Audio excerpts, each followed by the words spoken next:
అన్న మీ పేరు? నా పేరు మట్టా రవి అన్న, పునపాడు. ఏం చేస్తుంటారు మీరు? నేను ఎలక్ట్రీషియన్. మరి ప్రస్తుతం జగన్ గారి ప్రభుత్వం 5 ఏళ్ళు చూసారు, దాదాపు అయిపోవచ్చింది. ఎలా ఉంది? అందరికి డబ్బులు వేస్తాను బటన్ నొక్క అని చెప్పాడు కదా, ఎలా ఉంది? ఏ బటన్ నొక్కుతాడు? ఏ బటన్ నొక్కట్లా. 15,000 అన్నాడు. నాది 4 సంవత్సరాలు ఇప్పటికి. మా పిల్లలు, మా బుడ్డో 10th ఇప్పుడు ఆయన వచ్చిన తర్వాత. ఇవన్నీ వచ్చిన తర్వాత నాకు ఇచ్చింది 14,000, తర్వాత 9,000 ఇచ్చాడు. 2 సంవత్సరాల బండి. నా మీటర్ ఎక్కడ ఉందన్నారు. ఆ మీటర్ సచివాలయంకి వెళ్ళి అడిగా. ఆ మీటర్ ఎక్కడ ఉందో కనుక్కోమన్నా. నేను తెచ్చుకొని ఇంటి దగ్గర బిగించుకొని అని చెప్పా. ఆ మీటర్ లేదు. ఆ మీటర్ ఏంటో తెలియదు. తర్వాత 2 సంవత్సరాలు పడింది. 1 సంవత్సరం ఏమో 13,000 పడింది, 1 సంవత్సరం 9,000 పడింది. అంటే ఏంటన్నా ఈరోజు అమ్మఒడి ఇచ్చే మీ పిల్లల్ని చదివిస్తున్నానని చెప్పి మాట్లాడుతున్నాడు ఆయన. లేదన్న, లేదు. ఎక్కడ చదివిస్తున్నాడు? ఎక్కడ చదువుతుంది చెప్తే అక్కడి నుంచి కూడా మా పిల్లలు అక్కడ చదివించుకుంటాను నేను. మా అమ్మాయి డిప్లొమా 3rd year అయిపోయింది. హైదరాబాద్ ధనేకులో చదువుతుంది మా అమ్మాయి. ఇప్పుడు హైదరాబాద్ ట్రైనింగ్ పంపించాను. అది అవగానే ఈసెట్ రాసి మళ్ళీ రాసిన తర్వాత ఏ కాలేజ్ వస్తే ఆ కాలేజీ నేను చూపించుకోవాలి. అది అంటే ఎలా ఉందన్నారు? ఏమన్నా కొనుక్కోగలుగుతున్నారా నిత్యావసర సరుకులు కానీ? ఎలా మరి కొనాలిగా. ఇప్పుడు హాస్టల్లో చదువుతుంది.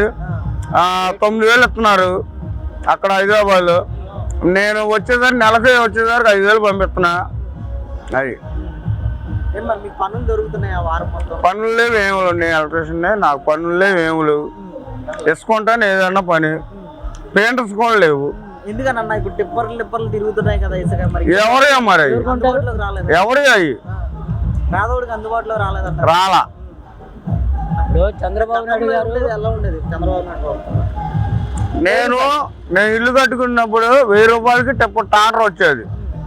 1000 రూపాయలకి. ఆ టాటర్ కూడా రావట్లేదు ఇప్పుడు. 5,000.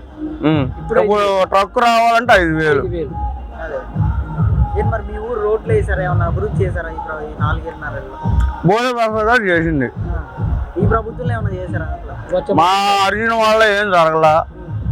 అయ్యి అంటే మీకు సెంటు స్థలం ఇచ్చారు, న్యాయం చేశాను, ఇల్లు కట్టుకోవాలి. మాకు ఇవ్వాలా. మాకైతే ఏమి ఇవ్వాలా. అది నేను మరి మందు గురించి ఏం చెప్తారు? అసలు తీసేస్తామని హామీ ఇచ్చారు కదా. సందుకుందిగా ఏం చెప్తారు? అసలు తీసేస్తామని హామీ ఇచ్చారు కదా. హామీ ఇచ్చాడు. వచ్చిన డబ్బులు మొత్తం ఆడికి వెళ్తున్నాయి. మొత్తం చేసే కంట్రాక్ట్లు ఎన్ని దొరికినాయి అక్కడ? ఇడుపుల పై నుంచి మద్రాసు వెళ్ళి ఎన్ని కంట్రాక్ట్లు దొరికినాయి? ఆ డబ్బుని ఎవరై ఏంటి?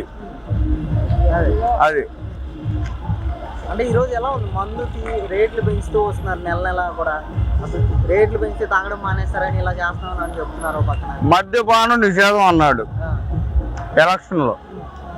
ఎన్టీఆర్ చేశాడు, సీనియర్ ఎన్టీఆర్ చేశాడు. మళ్ళీ పెట్టాడు. ఇవన్నీ ఇప్పుడు ఎక్కడ ఉన్నాయి? ఏం చేస్తాడు? చేశాడా? ఎలా ఉంటుంది? 2 నెలల ఎలక్షన్స్ రాబోతున్నాయి కదా. ఏమో నేను సిద్ధం అంటున్నాడు. ఏం చెప్తారు? జై బాబు వెనక్కుని నోటుగా చూపితే